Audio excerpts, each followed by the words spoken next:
त्यसैले हामी भन्ने गर्छौँ कि मरेपछि चित्रगुप्तले बाही पल्टाउँछ र स्वर्गमा पठाउने हो कि नर्कमा निर्धारण गर्दछ।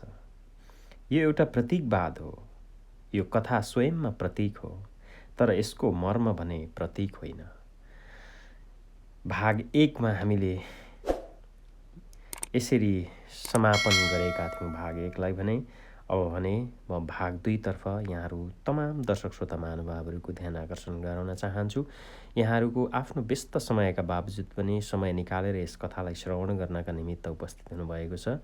यहाँहरू सम्पूर्णलाई फेरि पनि म भीम गुरुङको तर्फबाट न्यानो अभिवादन।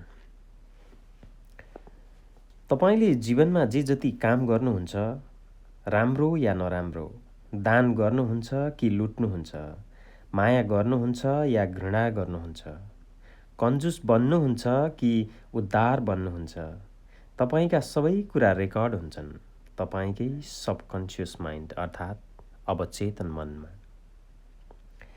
त्यसैलाई जनवार वा देवता भनिएको हो। यसलाई ग्रीक मेथोलोजीमा आफ्नै शैलीमा चित्रित गरेको छ पेन्डोरास बक्सको कथाको रूपमा। आउनुहोस् यो कथालाई सूक्ष्म तरिकाबाट एकदमै नितान्त मन्त्रमुक्त भएर यो कथालाई श्रवण गर्नका निमित्त म यहाँ सम्पूर्णलाई अनुरोध गर्न चाहन्छु। यो कथा हामीमध्ये धेरैले सुनेका छौँ।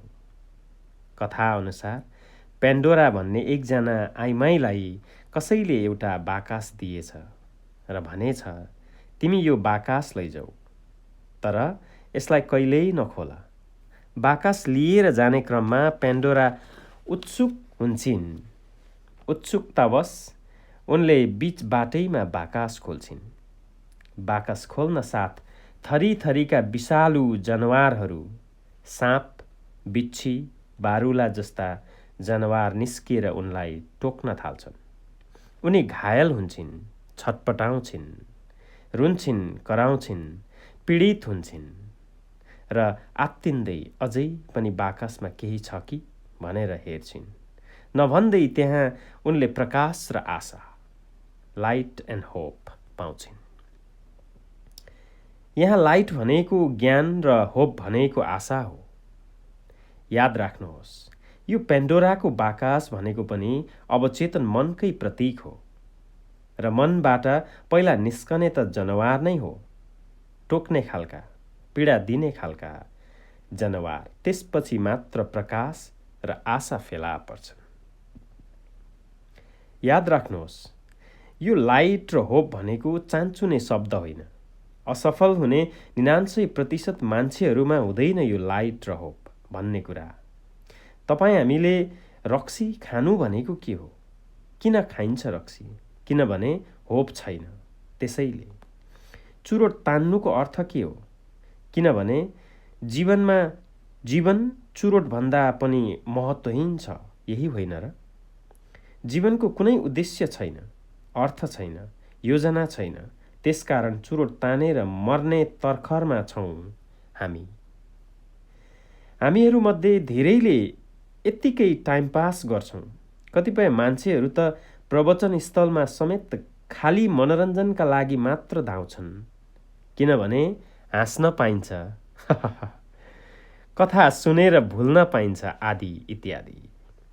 किनभने रौसिया मान्छेहरू दुध बेच्ने ठाउँमा पुगे पनि उसले दुध पिउँदैन, बरु दुध बेचेर रक्सी नै पिउँछ। क्या गजबको छ मनोरञ्जन, हेर्नुहोस् त। गाई पालेको हुन्छ रौसियाले, तर दुध पिउँदैन, दारू पिउँछ। दुध बेच्छ, दारू खान्छ। त्यसरी नै मनोरञ्जनको जालमा फसेपछि हरेक सिरियस कुरामा पनि मनोरञ्जन खोज्न थाल्छ मान्छे। यही मनोरञ्जनको मनोविज्ञान हामीमा भरिएको छ।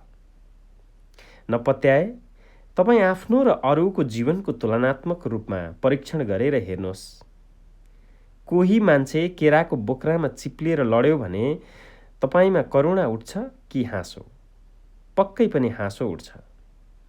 हेर्नुहोस्, अरूको दुखाइमा, पीडामा पनि मनोरञ्जन गर्ने हाम्रो मनोविज्ञान बारे एकपटक विचार गर्नुहोस् त।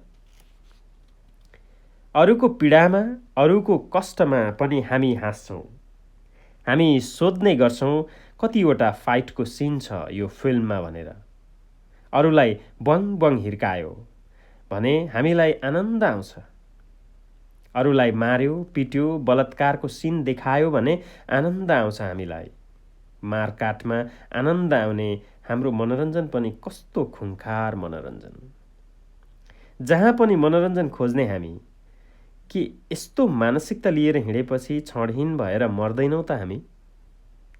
हाम्रो जीवन क्षणहीन र पतन हुनुको कारण यही हो, किनभने हाम्रो सम्पूर्ण ध्यान नै मनोरञ्जनमा केन्द्रित छ।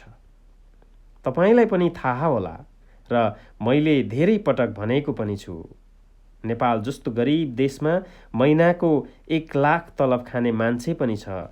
महिनाको 1 लाख। अब महिनाको 1 लाख तलब खाने 4 पटक भन्यो भने रियाल चुइन्छ मुखबाट, किनभने आफूले 5,000 पनि पाइरहेको छैन। याद राख्नुहोस्, त्यो 1 लाख तलब खाने मान्छे पनि यही छ र आफ्नो 5,000 पनि हुँदैन। के फरक छ त्यो 1 लाख तलब खानेमा र तपाईमा? केही पनि फरक देखिँदैन। उमेर पनि त्यही होला। यो बैंकको कर्मचारीको कुरा हो। त्यही बैंकमा 15,000 तलब पाउने र 1 लाख तलब पाउनेको शिक्षा पनि खासै फरक नहोला। लगभग सबै जसो कुरा मिल्छ, तर एउटाले महिनाको 1 लाख टपकाउँछ र अर्कोले 1 वर्षमा 1.5 लाख पनि पाउँदैन। महिनामा 15,000 मात्रै किन? कहिल्यै सोच्नुभयो कि यस्तो किन हुन्छ? जवाफ सिधा छ। लाखौं तलब खानेहरूको जीवनलाई खोतलेर हेर्यौं भने हामी पाउँछौं कि हाम्रो जीवनमा मनोरञ्जनको जुन स्थान छ, त्यो स्थान उनीहरूको जीवनमा रहेको पाइँदैन। हामी 5,000 मा किन डल्लिन पुग्यौं त भन्नाले हामीले मनोरञ्जनलाई बढी प्राथमिकता दिउँ। जहाँ पनि मनोरञ्जन खोज्ने हाम्रो मानसिकता छ। यी 1 लाख खाने मान्छेहरूलाई हेर्ने हो भने थाहा हुन्छ कि उनीहरूले जीवनमा जे गरेका छन् त्यसैमा मनोरञ्जन लिन्छन्। हामी र हाम्रो जीवनको विडम्बना के रह्यो भने हाम्रो मनोरञ्जन एकातिर गइरहेको हुन्छ र काम अर्कैतिर। हामी पतन हुनुको कारण यही हो। कमजोर हुनुको कारण यही हो। हामी क्षणहीन हुनुको कारण के हो त भन्नाले हाम्रो मनोरञ्जन एकातिर छ, काम अर्कैतिर। हामीलाई काम गर्दा गर्दा थकाइ लाग्छ, बोर हुन्छौँ र मनोरञ्जनको कल्पना गर्छौँ। काममा बोर लाग्छ हामीलाई। आफूले गरेको काममा इन्ट्रेस्ट नै छैन, इच्छै छैन, अनि इच्छै एकातिर काम अर्कैतिर। 99% मान्छे बर्बाद हुनुको कारण यही हो कि उनीहरूको काममा मनोरञ्जनमा फरक छ र ती 1% जो शक्तिशाली भए उनीहरूको काम र मनोरञ्जन एउटै हुन्छ। कामैमा मनोरञ्जन छ, उनीहरूलाई फाल्टु मनोरञ्जनको आवश्यकता नै पर्दैन।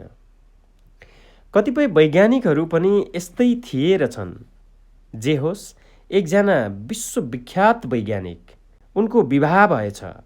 उनलाई बिहेपछि जहिले पनि प्रयोगशालामा काम गरिरहेको देखेर श्रीमतीलाई दया लाग्छ र उनी भन्छिन्, ओहो, मेरो श्रीमान त कहिल्यै मनोरञ्जन गर्नुहुन्न। जहिले पनि प्रयोगशालामा काम गरिरहनुहुन्छ। जति बेला पनि कामैमा व्यस्त भइरहेको देखेर एक दिन छुट्टीको दिन पारेर श्रीमतीले भनेछिन्, श्रीमान महोदय, आज आइतबार छुट्टीको दिन, कमसे कम तपाईले हप्ताको 1 दिन कामबाट फुर्सद पाएर मनोरञ्जनको विषयमा पनि विचार गर्नुपर्ने हो कि? त्यसैले आज तपाईँ कहीँ अन्यत्र मनोरञ्जन गर्न जानुहोस् है। मेरो अनुरोध छ तपाईलाई। प्रेमवश श्रीमतीले आफ्नै श्रीमानलाई मनोरञ्जन गर्न जाने छुट दिएछन्। तर लोग्नेले भने, हस्, त्यसो भए म प्रयोगशालामा जान्छु भनेर फेरि प्रयोगशालैतिर लागेछन्। हेर्नुहोस् त, संसारमा शक्तिशाली हुने मानिसहरू, यो संसारलाई हाँक्ने मानिसहरूको अवस्था कहाँबाट जन्मिए त यस्ता प्रतिभा? प्रश्न उठ्छ। उत्तर सरल छ। हाम्रो जीवनशैली र उनीहरूको जीवनशैलीमा जमिन आकाशको अन्तर छ। त्यही अन्तरबाट उनीहरूको जन्म भएको हो। हस् त धन्यवाद। भाग 2लाई मैले यहीँ अन्त्य गर्न चाहेँ र यहाँहरूलाई जे जस्तो लाग्छ त्यस्तै प्रतिक्रिया आफ्नो कमेन्ट बक्सको माध्यमबाट छोड्न नभुल्नुहोला। तपाईँहरूको सल्लाह सुझाव र प्रतिक्रियालाई आत्मसात गर्दै यस कथालाई हामी भाग 1, 2, 3 क्रमशः यसरी नै अघि बढ्दै जानेछौँ, यहाँहरू सामु प्रस्तुत गर्दै पनि जानेछौँ। र आजसम्मको मितिमा आउँदै गर्दा यहाँहरूले मेरो युट्युब च्यानल अर्ग्यानिक बिजी गुरुङलाई सब्सक्राइब गर्नुभएको छैन भने कृपया सब्सक्राइब गरेर साथ दिनुहोला र साथसाथै छेउमा रहेको बेल आइकनलाई पनि दबाउन नभुल्नुहोला, ताकि यहाँहरूले यहाँहरूको मोबाइल फोनको स्क्रिनमा नोटिफिकेसनको माध्यमबाट मैले अपलोड गरेका नयाँ भिडियोको जानकारी प्राप्त गर्नुहुनेछ। र धेरै भूमिका नबाँधिकन यहाँहरू सम्पूर्णको दिन शुभ रहोस्, रात शुभ रहोस्, यहाँहरू सम्पूर्णको जय होस्। र छुट्टिँदै डाक्टर योगी विकासानन्दज्यूलाई फेरि पनि म र मेरो सम्पूर्ण परिवारको तर्फबाट हृदयको अन्तस्करणबाट मुरी धन्यवाद दिन चाहन्छु यो अत्यन्तै मिठो कोसेलीको लागि।